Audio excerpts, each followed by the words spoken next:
할렐루야. 오늘은 사무엘하 4장 1절로 12절을 근거로 기준의 중요성이라는 제목으로 하나님 말씀 함께 나누도록 하겠습니다.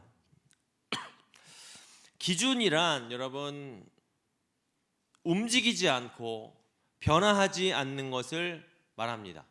사전적인 의미로는 기본이 되는 표준을 말한다고 합니다. 이런 기준은 정치, 사회, 경제, 문화 등 다양한 분야에서 반드시 필요한 것이며 여러 가지 측면에서 매우 중요한 것이다 라고 할 수 있겠습니다. 마찬가지로 한 사람이 이 세상을 살아가는데 기준이 있다는 것은 매우 중요합니다. 사람이 기준이 있다는 것은 무엇을 말합니까? 삶을 살아가는 데 있어서 변하지 않는 원칙이 있다는 것을 의미하는 것입니다. 이렇게 기준이 있는 사람은 그 기준과 원칙에 의해서 자신의 삶을 돌아볼 수 있고 반성할 수 있기 때문에 기준이 있는 사람은 그 삶이 더욱 발전할 수 있는 어떤 가능성이 있는 사람이다라고 이야기할 수 있을 것입니다. 그러므로 우리는 누구든지 신압으로 발전하는 삶을 위해서는 올바른 기준과 원칙을 가지고 일관되게 살아가는 것이 중요한 것입니다. 그런데 이 세상에 어떤 사람들은 이런 기준을 잘 지키지 않으면서 살아가는 사람들도 많이 있습니다. 또 어떤 사람들은 이런 기준이 아예 없이 살아가는 사람들도 많이 있습니다. 그러나 반대로 어떤 사람들은 자신이 처한 위치에서 반드시 그 기준과 원칙을 지키면서 살아가야 하는 사람이 있었습니다. 그 기준과 원칙은 자신만의 것이 아니고 자신 혼자만의 것이 아니라 공동체와 사회의 정의와 공평을 위한 기준이며 원칙이 되기 때문이었습니다. 예를 들면 이런 것이 있었습니다. 스포츠 경기에서 심판은 그 경기에서 미리 정한 그런 규칙, 룰에 맞는 기준과 원칙을 가지고 여러 가지 상황들을 대처하며 공평한, 공정한 경기를 위해서 노력하는 사람입니다. 이것이 바로 심판이 있는 이유라고 할 수 있겠습니다. 저는 이번 월드컵이 이런 기준의 중요성을 아주 잘 나타내고 있다고 생각이 되었습니다. 이번 월드컵 여러분 다들 재밌게 아주 잘 보셨을 것이라고 생각이 됩니다. 저도 너무 재밌게 봤습니다. 저는 개인적으로 근데 시작 전에는 그렇게 큰 기대를 하지 않고 봤습니다. 여러 가지 일들이 있겠지만 저 개인적으로는 좀 기대가 많이 안 되더라고요. 그런데 첫 경기인 이 우루과이와의 경기를 보는데 우리 선수들이 너무 잘하는 거예요. 경기력에 비해 결과가 무승부로 끝나는 것이 너무너무 아쉬울 정도였습니다. 그래서 경기 후 저는 비록 집에서 TV로 보고 있었지만 정말 진심으로 오랜만에 우리나라 선수들에게 박수를 보내게 되었고 다음 경기도 기대를 할 수 있게 되었습니다. 그런데 두 번째 경기가 문제가 있었습니다. 프리미어 리그에서도 손흥민 선수를 퇴장시켰던 그런 악명 높은 심판을 보겠다는 소문이 인터넷에 받아있습니다. 저는 손흥민이 퇴장당하는 그 경기를 TV로 직접 보고 있었기 때문에 그 심판을 저는 누군지 그 얼굴을 알고 있었습니다. 머리가 이렇게 시원하게 벗겨지신 그분이었는데요. 여러분 많은 사람들이 그 심판에 일관되지 않는 판정을 걱정하고 있었습니다. 아니나 다를까 이 심판은 예정된 추가 시간이 끝나기도 전에 경기를 마무리합니다. 이런 심판의 결정에 어떻게 했습니까? 감독은 항의하다가 퇴장을 당했고 많은 선수들과 관중들과 많은 국민들은 이런 심판에 이해할 수 없는 판정에 안타까워할 수밖에 없었습니다. 그것도 하나의 룰이기 때문일 것입니다. 여러분 이 심판의 문제는 무엇이라고 생각하십니까? 누구보다 기준과 원칙을 바로 세우고 있어야 하는 그 심판이 기준과 원칙대로 판단하지 않고 결정한 것이 문제였다고 할 수가 있겠죠. 물론 그 상황 속에서 비전문가인 우리가 이해되지 않는 어떤 그런 상황이 있었을지는 모르지만 그의 일관되지 않는 판정으로 결국 우리 선수들은 열심히 하고도 좋은 경기력을 보여줬음에도 불구하고 아쉬운 패배를 당해야 했습니다. 이렇게 가장 기준을 굳게 세우고 있어야 하는 심판이 그렇지 못함으로 인해서 경기의 결과는 완전하게 달라지게 된 것입니다. 또 원칙과 기준을 가지고 살아가야 하는 사람들이 있었습니다. 생각해보니 공동체의 리더들은 이런 기준을 반드시 지키고 있어야 했습니다. 이 공동체는 국가가 될 수도 있습니다. 군대가 될 수도 있습니다. 기업이 될 수도 있습니다. 어쨌거나 이렇게 어떤 단체나 리더든 공동체든 리더는 분명한 기준을 가지고 있어야 한다는 것이었습니다. 여기서 리더가 가지고 있어야 할 기준이란 이미 세운 원리와 원칙에 흔들림 없는 단호한 기준을 말하는 것일 것입니다. 예를 들어 군대에서 나를 따르라 라고 말하면서 덕진으로 돌진했을 때 그의 명령은 그의 부하들이 단 하나의 의심도 없이 온몸을 던질 수 있도록 명확하고 신뢰할 수 있어야 합니다. 왜 그렇습니까? 한 공동체의 리더의 의사의 기준은 어떤 일을 추진하는데 결정적인 영향을 미치기 때문이었습니다. 반대로 여러분 생각해 보세요. 리더의 기준이 전진 앞으로 했는데 방향도 틀리고 이 방향 저 방향으로 막 움직이면서 일은 한다면, 그렇게 흔들린다고 한다면 일은 진행될 수도 없으며 더 나아가 리더에 대한 신뢰감마저 흔들릴 수밖에 없는 것입니다. 그러므로 이 리더의 의사결정에 대한 기준은 흔들려서는 안 되고 쉽게 바뀌어서도 안 되는 것입니다. 성경에서는 분명한 기준을 가지고 한 공동체를 이끌고 그 공동체를 하나됨으로 이끈 좋은 리더들이 너무나 많이 있습니다. 특별히 오늘 본문의 다윗은 그런 훌륭한 리더의 모습을 우리에게 보여주고 있는데요. 오늘 말씀을 통해서 우리는 분명한 기준으로 살아갔던 이 다윗을 보면서 우리의 삶은 어떤 기준으로 살아가야 하는지에 대해서 함께 말씀을 나누게 될 것입니다. 많은 은혜 받으시기를 바랍니다. 자, 사울의 군대는 사울의 군대 사령관 아브넬은 사울이 죽은 후에 사울의 넷째 아들 이스보셋을 데리고 마하나임으로 건너가 그를 왕으로 세웠습니다. 그리고 그는 2년 동안 이스라엘을 다스렸습니다. 그런데 3장에서 기록된 것 같이 이스보셋을 호위하며 북이스라엘의 실질적인 통치를 하였던 이 아브넬은 요압에 의해서 죽임을 당하게 되었습니다. 이렇게 아브넬이 죽었다는 소식을 들은 이스보셋과 온 이스라엘 사람들은 놀라지 않을 수가 없었습니다. 충격에 빠지게 되었습니다. 그 이유가 무엇이었겠습니까? 당시 이스라엘은 사울이 죽은 후에 그의 아들 이스보셋이 왕으로 등극하였지만 실질적인 통치는 이 아브넬이 하고 있었기 때문에 왕이었던 이스보셋과 백성들은 아브넬을 크게 의지하였기 때문에 그들에게 아브넬의 죽음은 충격적인 소식이 아닐 수 없었습니다. 그러나 아브넬의 죽음으로 충격에 빠진 이스보셋은 오늘 본문에 보니까 낮잠을 자고 있었습니다. 물론 그가 낮잠을 자고 있었던 그 때는 시간적으로 5절에 보니까 볕이 쬐일 때쯤이라고 기록한 것으로 보아 아주 태양이 뜨거운 한낮, 대낮이라고 할 수가 있습니다. 팔레스타인 지역의 한낮, 대낮 시간은 아주 그 뜨거운 열기로 인해 정상적인 활동이 매우 어려운 상태라고 합니다. 그래서 대부분의 사람들은 뜨거운 이 대낮에 대개 일손을 놓고 낮잠을 잤었는데요. 이러한 관습에 따라 이스보셋도 그 시간에 낮잠을 자고 있었던 것으로 보입니다.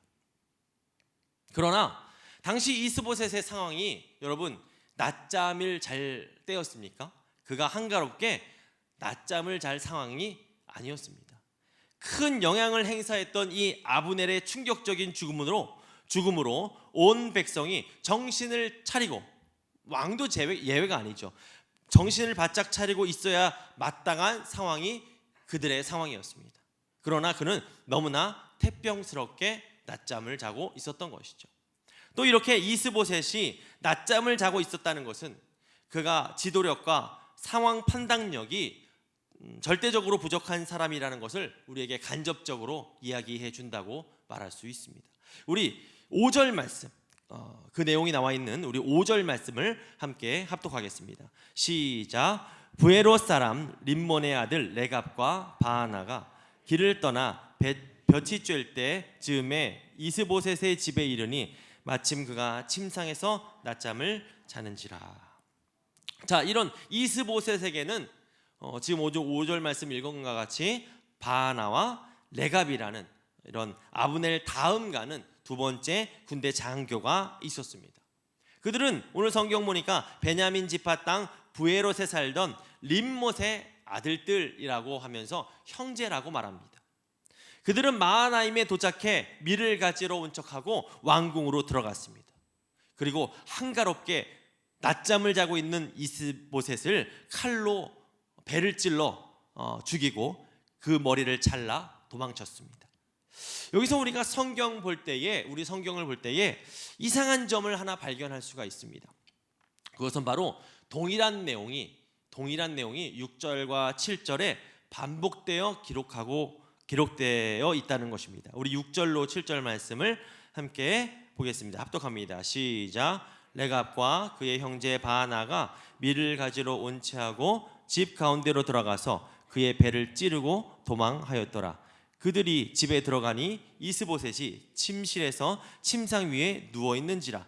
그를 쳐 죽이고 목을 베어 그의 머리를 가지고 밤새도록 아라바 길로 가. 자, 이스보셋은 6절에 분명히 죽었는데 7절에 다시 살아나는 이상한 장면을 우리가 보게 됩니다. 여러분, 제가 시간 관계상 여러 가지 제가 말씀드리면 이 내용이 왜 이런 일이 벌어졌는지 말씀드리면 6절과 7절 말씀은 모두 동일한 사건, 이스보셋의 살해 사건을 묘사하고 있는 것은 맞습니다. 그러나 그 관점이 다르게 표현됐다고 합니다. 히브리어에서는 이처럼 앞의 내용의 관점을 다르게 해서 반복해서 쓰면서 더 구체적으로 표현하는 기술 방법이 흔히 사용되었다고 합니다. 그러므로 6절에서는 바하나와 레갑이 어떤 속임수를 써서 그 궁에 들어갔는지를 보여주면서 동시에 이스보셋이 1차적으로 배에 칼을 맞아서 죽었다라는 것을 보여주고 있습니다.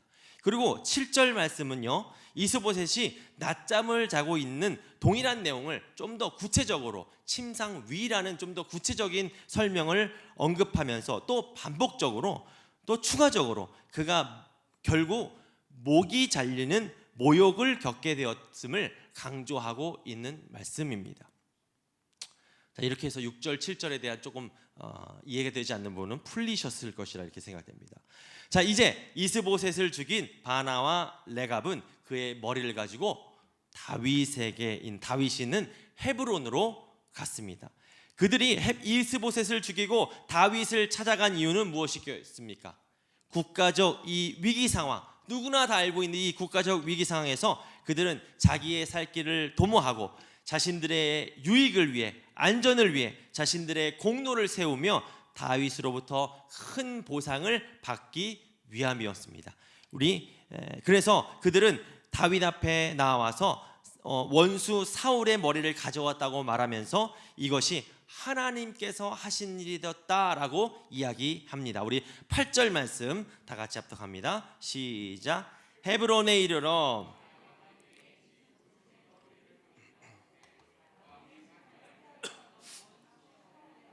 이스보셋의 머리가 여기 있나이다. 야훼께서 오늘 우리 주 대신 왕의 원수를 사울과 그의 자손에게 갚으셨나이다 하니. 여러분, 사실 다윗은 그가 시글락에서 이런 경우가 있었죠. 시글락에서 어떤 사람이 좋은 소식을 전해준다고 하면서 사울이 죽었다는 소식을 전해줬을 때 어떻게 했습니까? 그 소식을 전한 사람을 사형에 처했습니다. 그래서 다윗은 그때 일을 생각하면서 죄 없는 이스보셋을 죽인 바나바와 레갑 형제를 사형에 선고하였던 것입니다. 다윗은 이렇게 이스보셋을 죽인 바나와 레갑 형제를 처형하여 헤브론 목가에 매달고 이스보셋의 머리를 가져다가 헤브론에서 아브넬의 무덤에 장사하였습니다. 이렇게 오늘 본문을 통해 우리는 다윗이 왕으로 등극하기 전 마지막으로 정적이라고 할 수 있는 이스보셋이 피살됨으로써 다윗이 정치적으로 통일을 위한 유리한 현실적 기반이 마련된 사실을 우리가 본문을 통해서 확인할 수 있었습니다. 그런데 오늘 본문을 보면 사울의 손자 중에 생존자가 있었다는 것을 밝히고 있습니다. 그의 이름은 무비보셋이었으며 그는 요나단의 아들이었습니다. 그는 사울과 요나단이 전사했다는 소식에 유모가 5살 된 그를 안고 급히 도망가다가 떨어뜨리게 돼서 절름발이가 된 그런 인물이었습니다. 이렇게 성경이 사울의 손자이며 요나단의 아들이었지만 그가 어린 나이에도 불구자가 되었다는 그런 사실을 소개하는 것은요, 이스보셋이 죽은 후에 사울의 왕가는 물론 무비보셋이라는 인물이 있지만 사울의 집안은 더 이상 정상적인 왕위 계승자가 없다라는 것을 밝히기 위함이었습니다. 자, 이렇게 오늘 본문에서는요, 사무엘하 3장에서 아브넬 피살 사건과 이어서 이스보셋의 피살 사건을 통해서 다윗의 반응과 자세를 다루고 있습니다. 그러면 여러분, 오늘 본문 말씀을 통해서 우리는 어떤 교훈을 얻을 수가 있겠습니까? 당시 이스라엘의 상황은 설명드렸다시피 사울이 죽은 후에 혼란 그 자체였다고 볼 수가 있을 것입니다. 다윗은 유다 왕으로 세워져 헤브론을 중심으로 유다를 다스리고 있었고, 이스라엘은 아브나엘을 통해서 사울의 아들 이스보셋을 통해 나라를 통치하면서 나라를 유지하고는 있었습니다. 그러나 이 분열된 두 나라는 전쟁을 하면서 나라 상황은 혼돈 그 자체라고 말할 수가 있습니다. 더 나아가 아브넬은 이스라엘 장로들과 함께 다윗을 왕으로 세우려는 그런 시도가 3장에서 기록되어 있습니다. 그런데 오늘 본문의 다음 장을 보면 이런 혼돈 중에 이 나라의 혼돈이 3장에 기록되었는데 4장을 넘어서 5장을 보면요, 다윗이 왕위에 등극하는 장면이 기록되어 있다는 것을 우리가 확인할 수가 있죠. 그러면 5장 앞부분에서 보여주는 이 다윗의 여러 가지 말과 행동들은 아마도 이 어수선한 상황을 정리하고 모든 백성이 다윗을 지지하며 다윗을 왕으로 세우는 어떤 이유와 근거가 되었을 것이라고 생각이 됩니다. 먼저 여러분, 우리는 다윗이 어떤 행동을 했는지 알아보기 전에 다윗과 반대되는 행동을 했던 사람들을 좀 살펴보겠습니다. 그 사람들은 누구였습니까? 바로 이스보셋을 죽인 바나와 레갑 형제였습니다. 그들은 한마디로 얘기하면 기회주의자였습니다.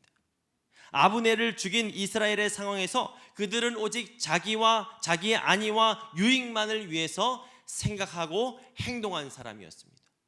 그들이 이스보셋을 찾아간 이유는 뭐였습니까? 밀을 가지러 왔다고 거짓말을 하면서 결국에는 이스보셋을 죽이기 위해서, 암살하기 위해서 온 사람들이었습니다. 그들은 이스보셋을 죽이고 머리를 다윗에게 바치면서 다윗이 기뻐할 것이라고 생각했습니다. 그런데 이런 생각은 사실 굉장히 그들의 처한 상황을 생각해 본다면 누구나 할 수 있는 일반적인 생각이 아니었나라고 저는 생각이 되어졌습니다. 그 이유는 이스보셋이 다윗의 마지막 정적은 맞기 때문입니다. 이스보셋이 없다면 통일을 빨리 이룰 수 있었을 것입니다. 여러분, 이스라엘과 유다는 한 민족이었음에도 불구하고 전쟁을 하면서 적군이 되어 있는 상태였습니다. 다윗의 입장에서는 통일을 위해 적군의 수장이 죽는 것은 그리 나쁠 것이 없었습니다. 그러면서 이스보셋을 따르던 이스라엘 사람들을 품는 것, 이것도 통일로 가기 위한 지름길이라고 할 수가 있을 것입니다.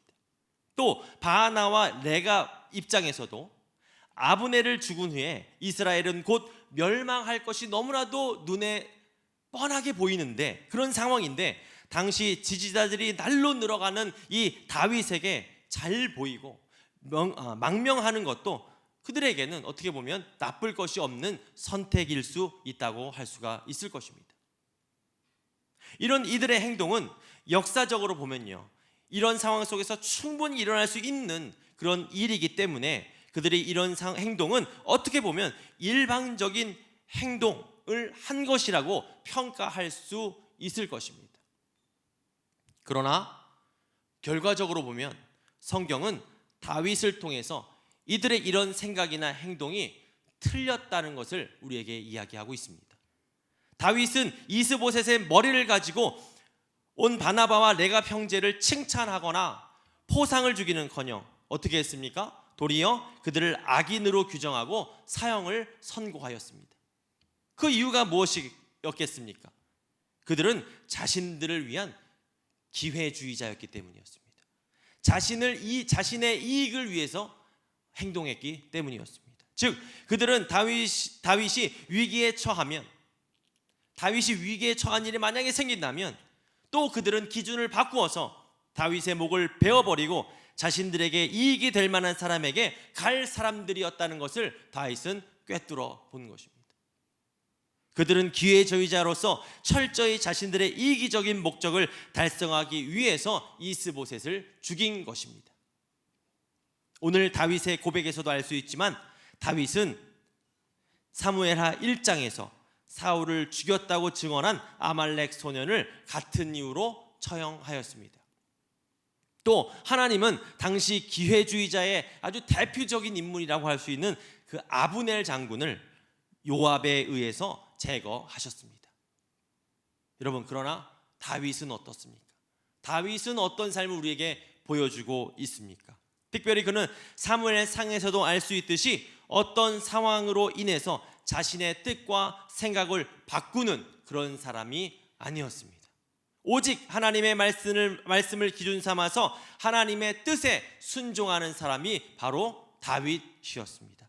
우리 사무엘상 24장에 보면 여러분, 사울은요 다윗을 죽이기 위해서 정예 3,000명을 이끌고 엔딕의 광야로 갔다는 것을 우리가 확인할 수 있습니다. 그러나 그곳에서 다윗은 자신을 죽이려고 쫓아온 사울을 어떻게 했습니까? 죽이지 않았습니다. 그때 다윗의 부하들은 이 기회가 정말 사울을 죽일 수 있는 절호의 기회입니다 라고 다윗을 부추겼습니다. 그러나 다윗은 사울의 겉옷자락을 자르는 선에서 마무리하면서 도리어 모든 상황을 마음 아파하였습니다. 또 사무엘상 26장을 보시면 다윗은 사울을 죽이는 좋은 기회를 또 잡았습니다. 그러나 그는 이번에도 역시 사울을 죽이지 않았습니다. 그러면 다윗은 왜 이렇게 자신을 죽이려고 쫓아오는 사울을 죽이지 않았을까요? 어떻게 보면 다윗의 인생에서 사울만 없어진다면 너무 편한 인생을 살 수 있을 것인데 다윗은 왜 그 기회를 잡지 않았을까요? 그것은 그가 사울을 죽이는 것이 하나님의 뜻이 아니라는 것을 알고 있었기 때문입니다. 하나님의 뜻에, 하나님의 기준에 따라 그는 살고 있었기 때문이었습니다. 사무엘상 26장 9절로 10절 말씀을 제가 봉독해 올리겠습니다. 다윗이 아비새에게 이르되 죽이지 말라. 누구든지 손을 들어 야외의 기름 부은 자를 치면 죄가 없겠느냐 하고, 다윗이 또 이르되 야외께서 살아계심을 두고 맹세하노니 야외께서 그를 치리니 혹은 죽은 날이 이르거니와 또는 전장에 나가서 망하리라. 여러분, 다윗은 하나님께서 자기의 모든 억울함을, 모든 두려움을 해결해 주실 줄 믿었습니다. 하나님께서 자기의 모든 힘든 상황을 아시고 해결해 주실 것을 알고 하나님의 뜻에 순종하게 된 것입니다. 다윗은 이렇게 하나님의 말씀과 하나님의 뜻을 기준으로 흔들리지 않고 행동하는 사람이었습니다. 하나님께서는 이렇게 하나님의 말씀을 기준으로 구별된 삶을 살아가는 다윗에게 은혜를 부어주심으로 다윗이 직접 사울의 모든 집안을 멸하지 않고도 통일 왕국을 건설할 수 있는 길을 열어주셨습니다. 여러분 생각해 보세요. 만일 직접 사울의 집안을 다윗이 멸하고 통일 왕국을 이루는데 애썼다면 북쪽 이스라엘 사람들의 인심을 얻지 못하고 결국 통일 왕국을 그는 이루기 힘들었을 것입니다. 그러나 하나님은 사울 집안에서 일어나는 모든 내분과 반역 그리고 악한 자들의 기회주의적인 태도를 통하여 저들 스스로 몰락하게 하심으로써 자연스럽게 다윗이 이스라엘을 통일하고 온 이스라엘의 왕이 될 수 있도록 인도해 주신 것입니다. 이 모든 것이 하나님의 뜻이고 그 뜻이 이루어진 것이지만 이 모든 하나님의 뜻이 이루어진 데에는 다윗이 하나님을 믿고 끝까지 인내하며 여러 가지 환경과 상황에서도 흔들리지 않고 하나님의 말씀을 기준으로 하나님의 말씀에 순종하였기 때문에 가능한 것이라고 우리는 알 수가 있습니다. 사랑하는 성도 여러분, 오늘 본문 말씀에 다윗을 볼 때에 우리가 이 세상에서 승리하는 비결은 오직 하나님의 말씀을 기준으로 온전한 순종을 이루며 흔들리지 않으며 살아가는 것이라는 것을 우리가 알 수가 있습니다. 세상 속에서 살아가는 우리는 일반적이라는 암묵적인 기준을 따라 살아갑니다. 이 기준으로 살아가는 것이 평범한 것입니다. 정상적인 것입니다. 모든 사람들의 공감하는 정상적인 삶이라고 할 수가 있습니다. 그러나 우리 그리스도인은 그런 기준에서 완전히 다른 기준에 의해서 살아가는 사람입니다. 즉 하나님의 말씀을 기준으로 살아가는 사람이 바로 그리스도인이라는 것입니다. 왜 그렇습니까? 오늘도 말씀 속에 다윗을 보면서 우리가 알 수 있듯이 세상의 기준과 하나님의 기준은 완전히 다르기 때문입니다. 세상 속에서 일반적이고 정상적인 기준도 하나님의 기준과 완전히 다르기 때문에 그들은 우리를 이해할 수가 없을지라도 우리는 그럼에도 불구하고 하나님의 기준에 순종하며 살아가야 우리는 복된 사람, 우리는 진정한 그리스도인이 될 수 있는 것입니다. 그렇기 때문에 우리 예수님은 요한복음 16장 33절에서 이렇게 말씀하셨습니다. 우리 다 같이 합독합니다. 시작. 이것을 너에게 이르는 것은 너희로 내 안에 평안을 누리게 함이라. 세상에서는 너희가 환난을 당하나 담대하라. 내가 세상을 이기었노라. 아멘 아멘. 지금부터 제가 이야기 하나를 마지막으로 말씀드리고 말씀을 마치려고 합니다.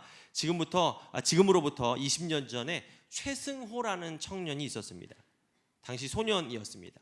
만 16세에 최연소 법대생이 되었고요. 만 21세에 최연소 사법고시에 합격하면서 당시에 큰 이슈가 되었다고 합니다. 그런데 이런 최승호 군의 뒤에는 어머니가 계셨습니다. 어머니의 남다른 교육이 있었습니다. 이 어머니는 개척교회 사모님이셨으며 장애영 사모님이었습니다. 이 장애영 사모님은 자녀 교육에 있어서 흔들림 없는 교육의 원칙이 있었는데요. 그것은 바로 하나님의 말씀으로 양육하는 양육법이었다고 합니다. 사모님은 아이를 어떻게 하면 잘 양육할 수 있을까, 잘 키울 수 있을까 관심을 가지고 육아 어떤 교육에 대한 많은 책을 섭렵하게 되었는데, 많은 책을 읽었음에도 불구하고 이 자녀 교육에 대한 내용이 굉장히 방대하고 다양해서 어떤 기준을 잡을 수가 없었더랍니다. 결국 사모님은 하나님의 이 말씀을 자녀 교육의 절대 기준으로 삼고 그렇게 오직 하나님의 말씀을 기준으로 아이를 양육했더니 세상 속에서도 인정할 만한 그런 결과가 나오게 되었다고 고백하면서 이런 성경적 자녀 양육의 노하우를 책으로 펴냈는데 그 책 이름이 바로 엄마의 기준이 아이의 수준을 만든다라는 책이었습니다. 사랑하는 성도 여러분, 이 책의 제목과 같이 우리가 무엇을 기준으로 삼고 사느냐, 무엇을 이 땅 가운데 살아갈 때 무엇을 기준으로 삼고 사는가에 따라 우리의 인생의 수준이 달라집니다. 그러므로 우리가 전능하신 하나님과 하나님의 말씀을 기준으로 이 세상을 살아간다면 세상의 사람들은 이해하지 못한다고 할지라도 종국에 승리하는 것은 바로 우리 그리스도인들, 바로 믿음의 성도들이 될 줄 믿습니다. 오늘날 우리들은 마지막 때를 살고 있습니다. 이 마지막 때의 특징은 바로 기준이 흔들린다는 것입니다.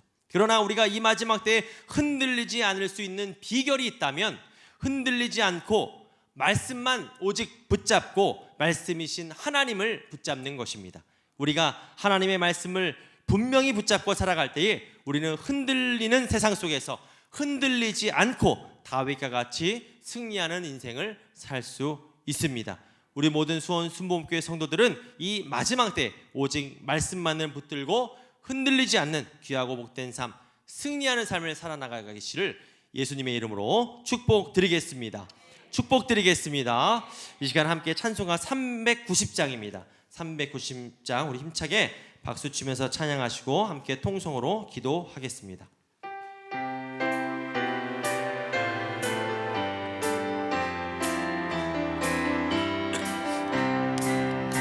예수가 거느리시니 즐겁고 평안하구나.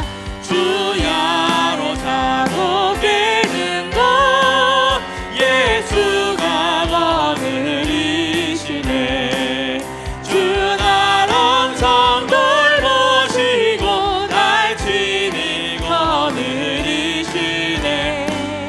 주 나랑 성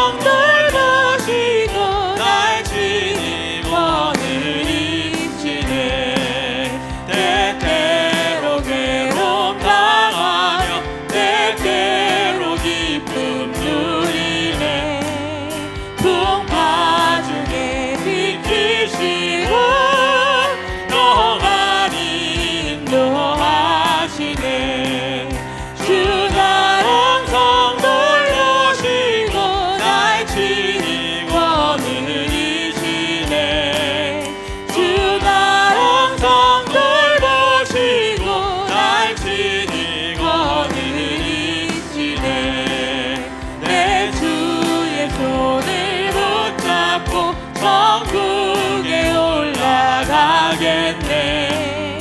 외로우나 즐거우나 예수가 거느리시네.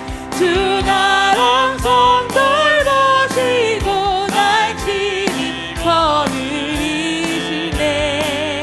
주 나랑 성 돌보시고 날 친히 거느리시네. 세상이 변할 때에 마귀의 권세 이기네.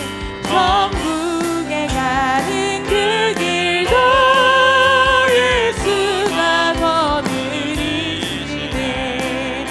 주 나랑 성 돌보시고 날 친히 거느리시네. 주 나랑 성